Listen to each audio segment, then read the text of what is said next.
ایک دوست نے ایک خط یہاں لایا.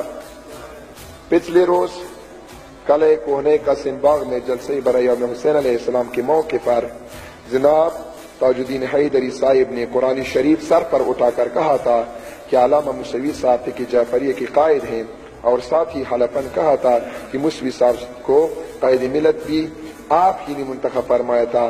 آپ براہ کرام صحیح صورتحال کو واضح فرمائیں تاکہ ہم بھی اس ذہنی الجھن سے دور ہو سکے.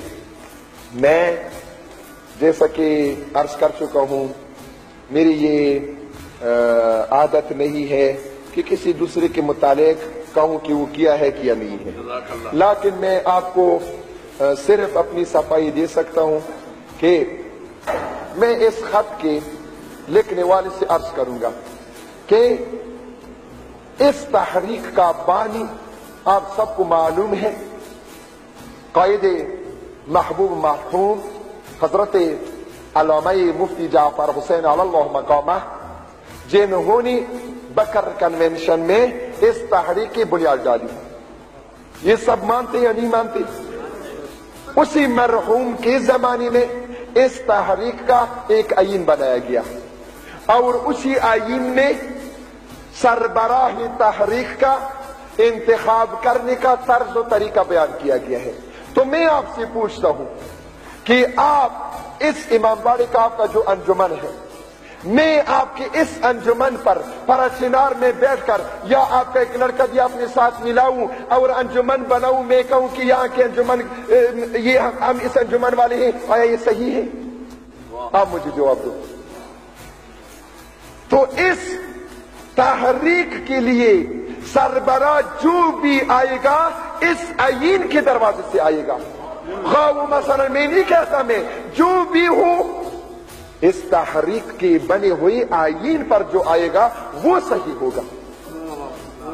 ہاں، اور حامد علی شاہ صاحب کے مقام میں کسی قسم کا ہم حرف نہیں رکھتے، اس کے تقدس، لیکن مسئلہ یہ ہے کہ یہ راستہ جس راستے سے وہ آیا ہے اخلاق کے لحاظ سے موجودہ دور میں جو تنظیمی ہے ان تنظیموں کے لحاظ سے وہ طریقہ صحیح نہیں ہے. صحیح طریقہ یہ ہے کہ جس طرح اس آئین میں تعین کیا گیا ہے کہ مجلس عاملہ اور مرکزی کونسل بیٹھ کر متفقہ طور پر کسی کو منتخب کر لے. اب اس کے بعد مرضی آپ کا، اور اس کے علاوہ میں تو یہ کہتا ہوں کہ ابھی ان باتوں سے ان کا چھیڑنا، چونکہ مثلا میں بھی کہوں، میں بھی یہ کہتا ہوں کہ میں صحیح ہوں اور آغاز بھی کہتا کہ وہ صحیح ہے، پاس یہ کہ کس طرح ہوا کون ہے، ان سے کوئی فائدہ نہیں ہے. ابھی دو دڑی پیدا ہو گئے. اب آپ سے میں یہی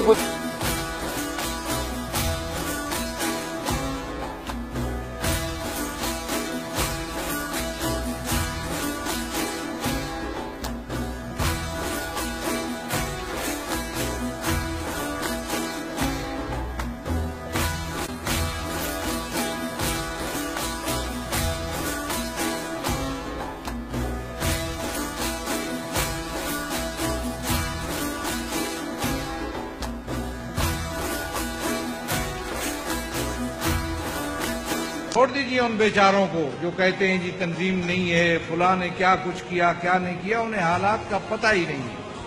وہ جانتے، کچھ تو ایسے ہیں جن کو دھوکہ دیا جاتا ہے، کچھ دیدہ و دانستہ ان مجبور ہیں، فی قلوبہم مرض، اس کی وجہ سے وہ دھوکہ دیتے ہیں اور سادہ لوگوں کے ذہن پہ ایک بات لاتے ہیں. لیکن ان سے یہ پوچھئے کہ آج تک پاکستان کے کسی ایک کونے میں اگر کوئی مسئلہ پیش آیا تو وہ تنظیم ہی کے ذریعہ حل ہوا. وہ کون سی تنظیم تھی جس کے ذریعہ حل ہوا؟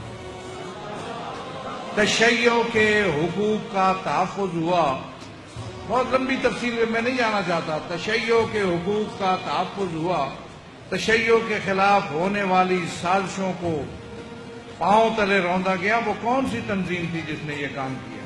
یہ قومی پلیٹ فارم ہے، یہ ملی پلیٹ فارم ہے، یہ قومی دھارا ہے. اس دھارے کے اندر رہنے میں قوم اس کی بھی بہتری ہے اور قوم کی بھی بہتری ہے. جو لوگ اس دھارے سے جدا ہوئے مجھے نہیں پتا، میں ان کے بارے میں کچھ نہیں کہتا. میں کوئی زیادہ پریشان نہیں ہوں، میں کسی مشکل میں نہیں ہوں کہ ہر بات کو زیر باس لاتا پھروں. بہت سے ہوئے. میں اب کی بات نہیں کرتا, میں تو بہت سے کئی سالوں سے میں دیکھ رہا ہوں ٹکڑیوں میں اور گروہوں میں بٹ کے جدا ہوتے ہیں, وہاں کھڑے ہو کر پھر میرے ساتھ اتحاد کی بات کرتے ہیں. یہ کیسا تضاد ہے؟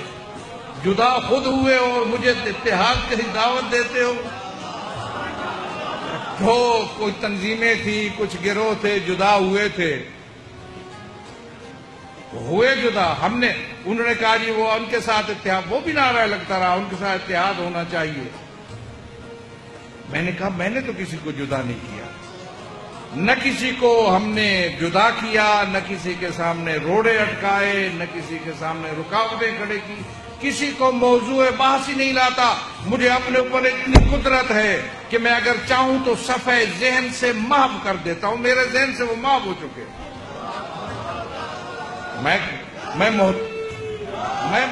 میں مجبور نہیں ہوں.